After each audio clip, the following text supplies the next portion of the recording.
Welcome to our channel. Today we how to withdraw in-app investor updates using DealMaker by Dotloop. Complete guide step by step clearly. To begin, open the DealMaker application on your device. Log in to your account using your credentials. Once you're logged in, navigate to the dashboard. Locate and click on the Investor Updates section. Here, you will find a list of all the updates related to your investments. Select the specific investor update that you wish to withdraw. Review the details of the update to ensure it is the correct one. Once confirmed, look for the Withdraw option.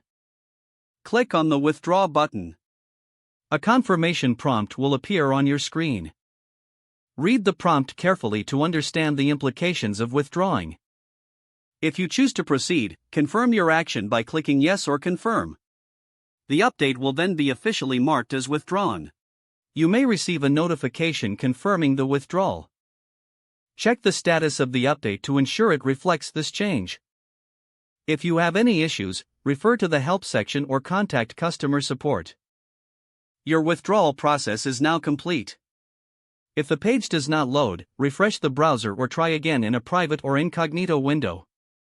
Make sure you are using the correct email address, then retype it carefully to avoid small typos. If your password is not accepted, use the reset option and create a new strong password you can remember.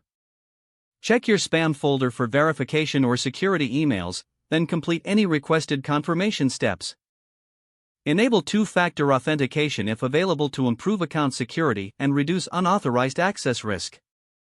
After signing in, review your profile details so your contact information and settings are accurate. If you see an error message, note it down and try again after restarting your device and internet connection.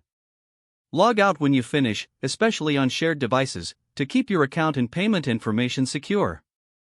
If the page does not load, refresh the browser or try again in a private or incognito window.